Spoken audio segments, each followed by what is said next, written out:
Lately, if you've been either looking to build a new PC or just upgrade your old PC, in 2026 the situation really sucks, mainly because DDR5 prices have just skyrocketed through the roof and they're still elevated to the point where there is this new solution. I do put quotation marks around that because it's nothing really new, but it is, and it's called a HU-DIMM or a half HU-DIMM. And with DDR5, essentially you've got 128-bit of channel when you pair two RAM sticks together. And if we have one RAM stick, it actually ends up being 64-bit, and even within that single RAM stick, there's two 32-bit modules. And so how it works is that you can essentially half even one of those DIMMs to have essentially one channel, because back in the day, memory always had to be paired. And so if you didn't pair it, you couldn't even boot up an old system. But nowadays, you've got that pairing within a single RAM stick. However, this solution does take it to a whole new level with breaking down one RAM stick into half a RAM stick, essentially. And it can be a solution for people who are just looking to perhaps save some money and they hate what a single stick looks like in a motherboard. And I know if you see a PC, especially if you're looking on Marketplace or if you're looking for a used PC, and you see one stick of memory, you're probably going to think to yourself, has that PC got problems, or does the seller just not know what they're doing when it comes to tuning? Because with a single DDR4 stick, you do lose a lot of performance. However, in today's video, we are going to be simulating these HU-DIMMs. Though I did come into some problems, and we'll detail that before we get onto the results. And also before we get onto the results too, a quick interlude from today's video sponsor, VIP SCD keys. If you want to get Windows activated, whether it's Windows 11 LTSC bloat free, which is what we did all the benchmarking on in today's tests, which is my favorite Windows platform for benchmarking games, or you want to get Windows 10 LTSC IoT, which runs until 2032, or you just want to get Windows 11 Home or Pro, they've got some seriously good prices. If you use that coupon code BFTYC, you can get a heavy discount. And also, you can get activated almost instantly. I'll put the links in the description below. But let's get back to my failure with trying to replicate two sticks of HU-DIMM in a motherboard. And initially, I had tried looking on taping off half the sticks on both sides. I had these two 16GB sticks, which makes a 32GB kit in total. And I thought this will be great for testing because then we can halve them out and have a 16GB kit of HU-DIMMs in the motherboard. But it just wasn't booting no matter what I did. Even if I reversed the situation, tried the other side of the RAM stick, it just wasn't working no matter what I did. And then I also looked online and saw that they were taping off to a certain level, and it looks like it was 8 pins in. I tried 7 and 8 pins in.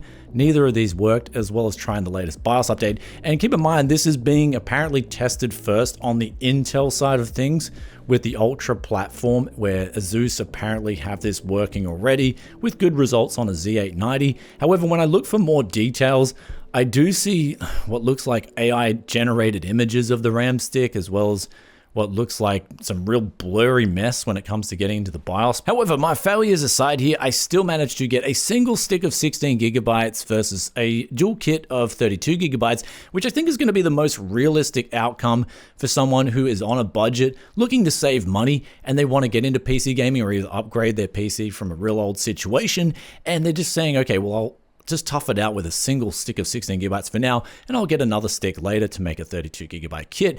And the results here, at least if you're going with an RTX 5060 Ti 16GB, which is what we tested with here today, because again, bringing it back to the realm of realism, I think if you can go out and afford an RTX 5080 or 5090, you're most likely going to be able to afford a 32GB kit of DDR5 memory. So I think with this mid-range card, it's sort of more realistic for someone putting together a new system with a more affordable graphics card and then looking to save money, going with that single stick of memory, or if it comes out, 2 8GB HU-DIMMs. Anyhow, the first game that we had up here is Cyberpunk 2077, and we didn't see much of a difference between either the Intel or the AMD, just a 2 average FPS on the AMD side on a single stick of memory versus 2 sticks of 16GB. And keep in mind, we are, again, halving also the memory from 32GB to 16GB, which in some games, it does manage to then sort of make utilizing the memory more efficiently, as you'll see with the side-by-side graphs here.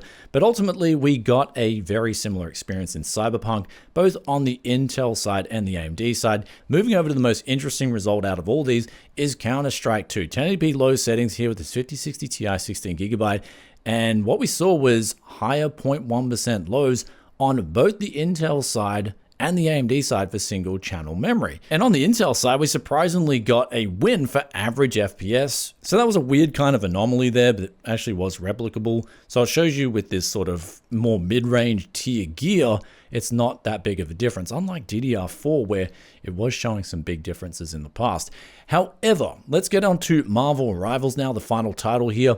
And we've got single channel underperforming in both the 0.1% lows and average FPS on the Intel side, 155 average FPS versus 151 and 105 versus 94. But then on the AMD side, we actually had very similar average FPS and very similar 0.1% lows.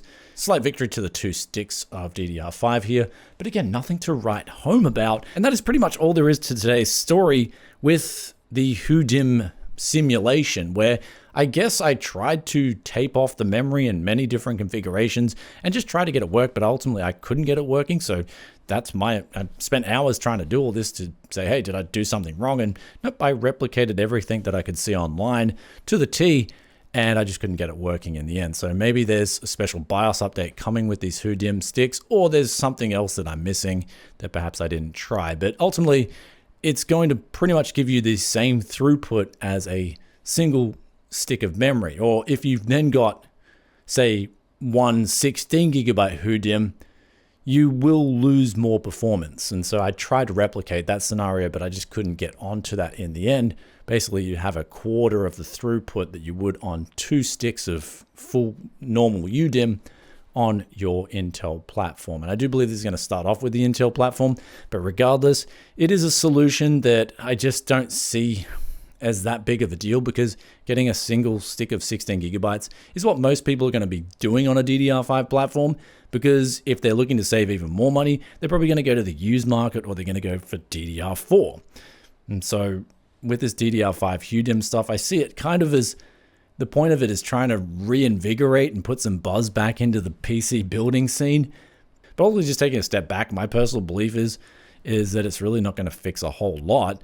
DDR5, the actual modules, are the things that have gone up in price. And so regardless of whether it's two sticks or one stick, it's still going to be expensive to get the total amount of DDR5 memory that you want. And in fact, going over to two PCBs instead of one is going to be more expensive in the end. But at least you'll hopefully have two sticks of memory in your motherboard and it'll look more normal. Anyway, guys, with all that out of the way, hope you enjoyed today's video. If you did, be sure to hit that like button. And also, if you have any questions or comments about today's content, be sure to drop a comment down below and I'll get back to you as soon as I can. And with that aside, I'll catch you in another tech video very soon.